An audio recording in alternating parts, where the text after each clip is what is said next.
네, 이번 시간은 교량공에 대해서 알아보도록 하겠습니다. 교량은 우리 소위 말해서 그냥 다리라고 많이 하는데, 교량 위치 선정, 교량에 작용하는 하중, 이거 기본 사항들은 참고를 한번 보시고요. 이제 교대 각부의 명칭에 대해서 가끔씩 출제가 됩니다.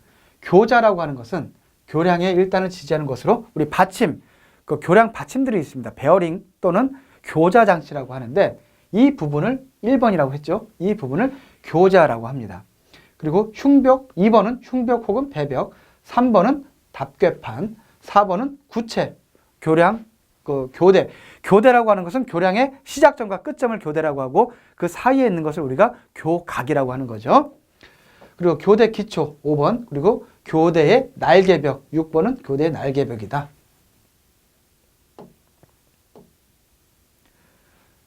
네, 교대 시공은 참고로 한번 내용 보시고요.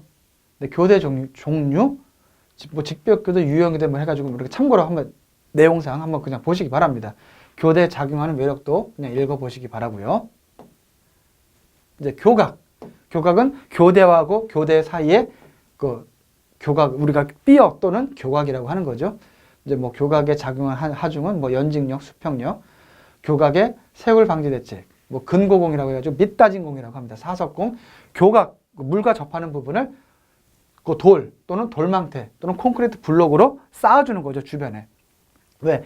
물에 의해서 유속이 아무리 약하더라도 장기간에 걸쳐서 발생을 계속 물과 접촉을 하게 되면 아무리 콘크리트라고 하더라도 부분적으로 깎여 나갑니다. 그것을 뭐라고? 네, 세굴이라고 하는 거죠. 이제 다음 가설공법입니다. 가설. 교량을 교각하고 교각 사이에 우리 상부 구조물을 설치하는 그 방법을 우리가 교량에서는 그걸 가설이라고 합니다. 교량의 가설공법. 그거는 또 강교, 우리 강제로 만든 우리 강교가 있고 콘크리트로 만들어진 콘크리트 교가 있겠죠. 그래서 이제 강교의 가설공법은 비계를 사용하는 공법이 있고 비계를 사용하지 않는 공법 해가지고 비계를 사용하는 공법은 새들 공법, 벤트, 이렉션 트러스 이러한 공법이 있고 아예 비계를 사용하지 않고 교각하고 교각 사이를 연결할 수 있는 공법들이 있어요. 그게 비계를 사용하지 않는 공법인데 가장 대표적인 게 ILM 공법 또는 압출법이라고 합니다. 내용은 제작장에서 한 세그먼트씩 제작 후 잭을 사용하여 밀어내게 하는 방법이다. 또 캔틀레비식 공법, FCM 공법이라고도 합니다. 또 케이블 공법, 이러한 형태로 되어 있는 게 대표적으로 ILM, FCM 이러한 공법이 있다.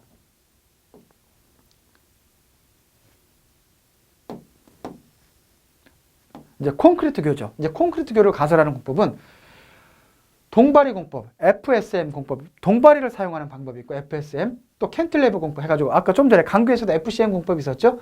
한 세그먼트씩 양쪽으로 잠깐 설명을 드리면 이렇게 교각이 있잖아요.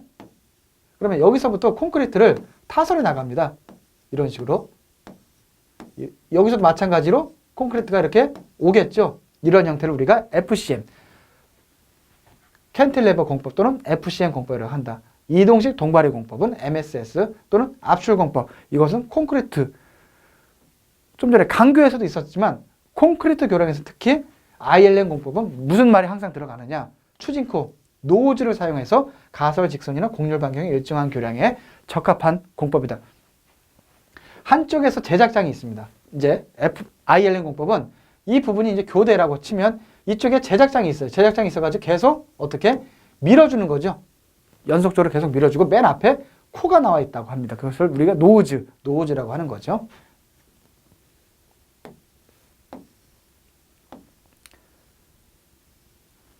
네, 현수교에 대한 사항 참고를 한번 보시고요.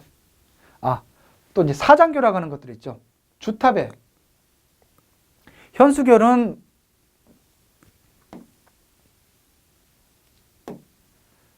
주탑 2개가 있죠, 보통. 이 주탑 2개를 어떻게? 이런 형태로 케이블이 연결되어 있으면 이 케이블을 아래로 교량이 각각에 따라 나눠져 있으면 이걸 어떻게? 강선에 의해서 잡아주는 형태. 이게 현수교. 근데 사장교는 우리 올림픽 대교가 가장 대표적이죠. 주탑이 있으면 주변에 또 이제 교각이 있습니다. 교각이 있고 연결을 하려고 하면 이것을 어떻게 강선으로 한쪽으로 해서 뭐 교각이 각각의 이제 프리캐스트 잘라져 있는 교각이 분절되어 있는 것들이죠. 이게 또 이제 사장교 케이블 형성에 따라서 방사형이냐 하프형이냐 펜형이냐 해가지고 4개로 또 나뉘어집니다. 가끔가다 출제가 되고 있습니다.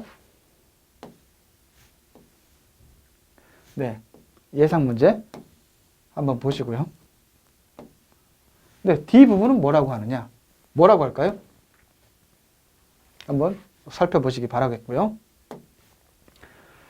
네, 교량 부분에 있어서는 출제 빈도가 그렇게 많지는 않아요. 많지는 않은데 좀 전에 봤던 뭐 우리 교대에 있어서의 각부 명칭 뭐 다시 한번 살펴보시고,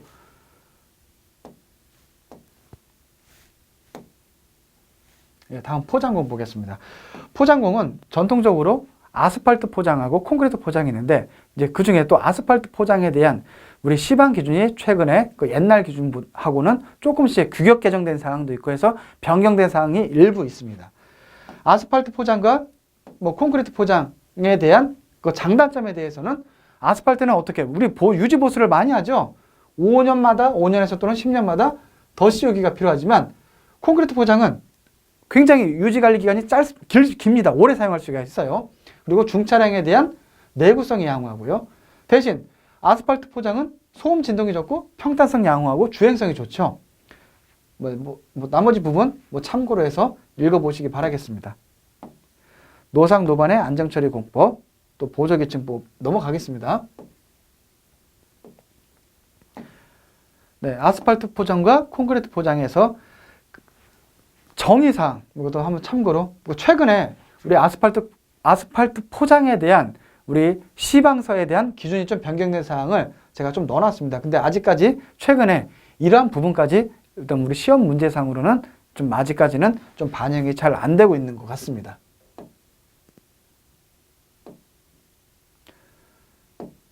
네, 뭐 구스 아스팔트 포장이라고 하면 항상 문제로 나오는 것은 가열 혼합장치 쿠커를 이용해가지고 몇 도로 온도가 굉장히 높죠. 220도에서 260도씨까지 가열을 하는 포장 방법이 우리가 구스 아스팔트 콘크리트 포장이라고 한다. 그리고 아스팔트 침입도 등급에 따라서 지금은 아스팔트 공용성이라고 하죠. 그래서 침입도 등급에 따라서 공용 등급이 나뉘어지게 되어 있습니다.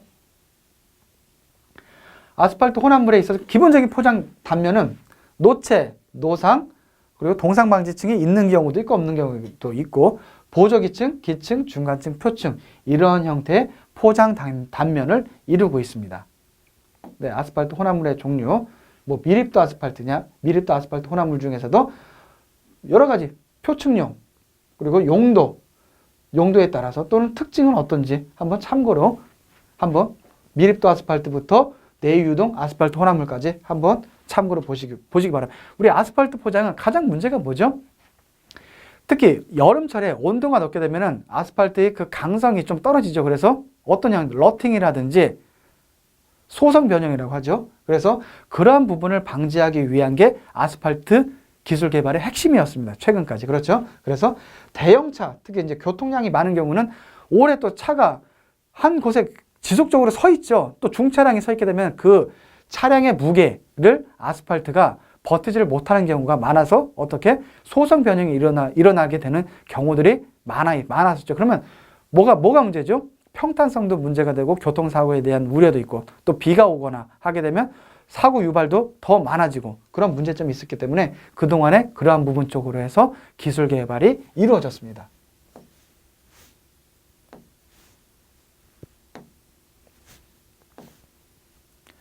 네, 또 이제 아까 표층이었었고 중간층, 또 기층 해가지고 여러 종류에서 있으니까 내용 자체는 또 아스팔트의 공용성 등급 이런 부분까지 있으니까 한번 참고로 해서 내용을 한번 읽어보시기 바라겠습니다. 이러한 부분이 아스팔트 공용성 등급에 대한 이런 부분까지 출제가 언제부터 이게 적용이 될지는 좀 지켜봐야 될 것 같습니다. 네, 아스팔트 콘크리트 포장 시공. 네, 전통적으로 많이 나왔던 문제. 프라임 코트, 탭 코트, 실 코트에 대한 정의사항, 그리고 다짐 장비, 1차 다짐, 2차 다짐, 마무리 다짐 또는 3차 다짐이라고 하는데 1차 다짐은 무슨 롤러, 2차 다짐은 무슨 롤러, 3차 다짐은 이런 형태로 해가지고 문제가 굉장히 자주 나옵니다. 이 부분이. 그리고 평탄성 측정은 횡방향은 3m, 그러니까 스틸자죠. 직선자. 하고 종방향은 7.6m 프로파일 미터라고 해가지고 이게 뭔지 궁금하시면 이건 또 마찬가지 제 블로그에 보시면 시험하는 동영상뿐만이 아니라 시험 사진도 나와 있으니까 참고로 확인하시기 바라겠습니다. 네, 아스팔트 포장의 유지보수 방법이 있겠고요.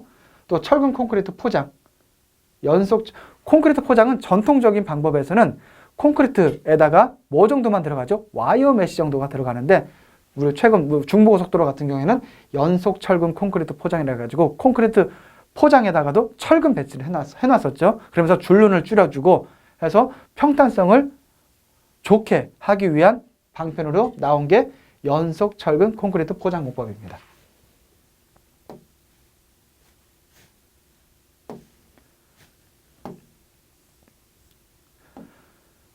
네, 참고로 아스팔트 포설 시 혼합물의 온도, 전통적으로 많이 나왔던 문제, 1차 다짐에서는 110에서 140도, 이제 마카담 롤러죠. 2차 다짐은 70에서 90, 또 3차 마무리 다짐에서 최소 온도가 60도씨 이상 되어야 된다라는 부분이었었고요. 또 일반적인 아스팔트 혼합물은 180도씨 이상 가열하게 되면 타기 때문에 그게 연소라고 하죠. 연소 방지를 위해서 180도씨 이상 가열하면 안 된다라는 사항이 있었습니다. 이제 콘크리트 포장의 유지보수 방법 참고로 한번 보시겠습니다. 네, 기출문제 또는 예상문제 해가지고 네, 포장 단면 구성이죠. 포장 단면 구성하고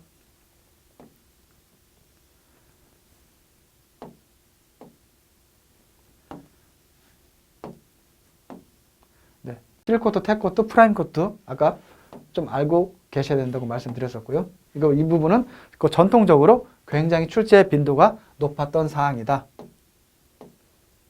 다음 하천, 항만 및 댐공에 대해서 알아보겠습니다. 하천은 제방에 대한 문제가 좀 자주 나와요. 이게 본제인지 부제인지 윤중제인지 횡제인지 일단 기역, 니은, 디귿, 니을에 대해서는 출제 빈도가 높습니다.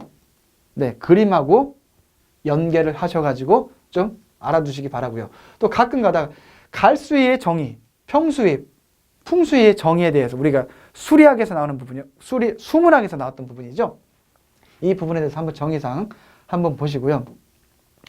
호환에 대해서도 비탈 멈춤, 특히 문제가 많이 나오는 부분이 비탈 멈춤이다. 호환 공법.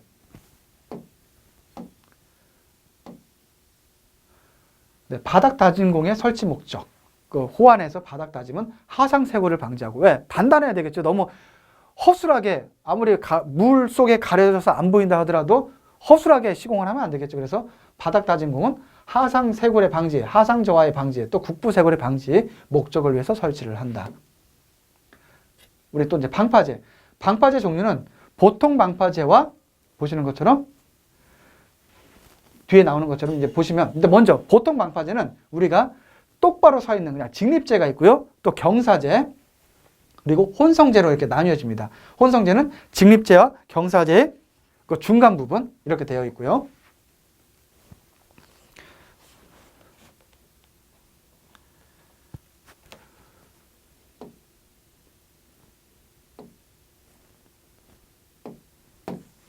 네, 다음 댐. 요즘에는 댐 공사가 그렇게 많지가 않기 때문에 댐에 대한 특히 이제 기술사 시험 같은 경우에는 댐 문제가 많이 안 나오고 있는데 유수 전환, 댐은 기본적으로 유수를 어떻게 막아가지고 공사를 하려고 하더라도 물을 딴 데로 돌려야 되겠죠. 그것을 유수 전환이라고 합니다. 그래서 공법은 전체절 더하기 가배수 터널 또는 부분 체절 더하기 가배수거, 단계식 체절 더하기 가배수로 이런 형태의 공법이 있고요. 댐에 우리 건설재료 시험 기사 산업기사에서는 문제가 제일 많이 나오는 부분이 옹벽에서도 마찬가지 중력식 옹벽이 있는 것처럼 콘크리트 댐과 어스댐, 흙댐으로 나뉘어집니다. 그럼 콘크리트 댐은 가장 많은 게 중력댐입니다. 중력댐에 대한 사항 그리고 필댐이라고 하죠. 흙댐. 필댐은 흙으로 만드는 거예요. 물의 원료의 손상 또는 파괴되기 쉽기 때문에 단점은 있지만 주변에 댐을 만들려고 하는 주변의 재료가 흙이라든지 돌이 많게 되면 필댐을 사용하는 경우가 유리하겠죠. 그래서 어스댐, 필댐의 종류에는 어스댐이 있고 형식은 균일형, 존형, 또 신벽형이 있다. 흙댐의 형식이 균일형은 뭐냐? 배수를 고려해서 만들어야 되는 거고, 존형은 또 댐 중앙부에 완전한 점토, 불투수성의 흙을 배치를 하는 거죠. 그래서 양측에는 투수성의 흙을 배치를 하고요. 그래서 이게 존형 또는 신벽형 이렇게 별도로 또 나눠질 수도 있다. 또 락필댐은 네, 흙댐 말고 락을 이용해서 설치를 하는 댐을 우리가 락필댐이라고 한다. 특히 락필댐은 또 마찬가지 표면 차수벽형, 상류 측에 물과 접하는 부분에 차수벽을 만드는 형식이 표면 차수벽형, 또 내부의 차수벽형을 하는 방법, 또 중앙 차수벽형 해가지고 현재는 표면 차수벽형의 공법이 제일 많이 적용이 되고 있죠. 네, 콘크리트 댐. 또 기초 처리 공법이 또 많이 나옵니다. 콘크리트 댐은 중량이 크죠. 그렇기 때문에 기초 처리 공법이 굉장히 중요합니다. 그라우팅 공법은 또 커튼 그라우팅, 콘솔리데이션 그라우팅 두 개 부분 문제가 상당히 많이 나오고 있고요. 이 부분에 대해서는 정확히 좀 암기를 하고 가셔야 될 것 같습니다. 커튼 그라우팅, 콘솔리데이션 그라우팅. 네, 뭐 콘크리트 재료와 배합에 대해서는 뭐 참고로 한번 보시고, 또 콘크리트 댐 같은 경우에는 우리 일반적인 그 콘크리트의 배합 설계랑 틀리게 굵은 골재 최대 치수가 굉장히 큽니다. 최대 치수가 크면 클수록 어떻죠? 그 기타 장골재 사용률 자체가 장골재율이 작아집니다. 작아질 수가 있기 때문에 단위 수량 값이 적어지는 또 장점이 있고요. 그렇기 때문에 단위 수량도 적어지기 때문에 보시는 거죠. 얼마죠? 120kg 이하.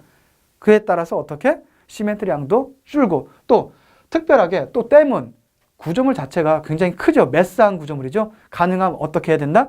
시멘트 수화열 자체를 최대한 줄여야 되는 목적이 있기 때문에 단위 수량도 줄이고 굵은 골재 최대 치수는 상대적으로 크게 하고 해서 배합상의 조치를, 어떠한 조치? 수화열을 저감시키기 위한 조치를 하셔야 된다라는 부분입니다.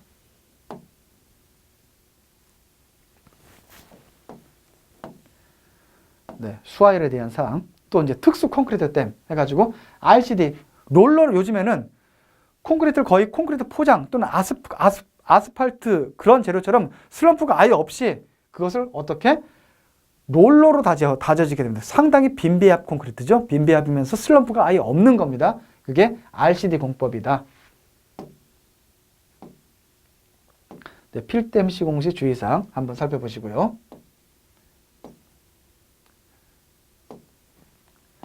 예, 댐의 부속 설비에서도 출제가 또 자주 이루어지고 있습니다. 네, 여수로 이제 스필웨이라고 하는데 용어 정의를 아시면 됩니다. 용어 정의. 여수로. 그럼 또 여수로는 또 사이펀 여수로가 있고 그롤리홀 여수로, 또 측수로 여수로가 이렇게 나뉘어져 있습니다. 또 출제가 자주 되는 부분이 또 검사랑에 대한 부분인데 댐의 일부를 검사할 수 있는 부분을 만들어 놨어요. 그래서 내용은 뭐냐? 검사랑의 목적. 콘크리트 내부의 균열 검사, 누수 및 배제, 양압력, 온도 측정 이러한 부분을 위해서 검사랑을 둔다라는 부분도 같이 알아두셔야 되겠습니다. 네, 예상 문제 한번 보겠습니다. 네, 댐의 종류에 대한 사항, 네, 여술에 대한 부분 말씀드렸었죠.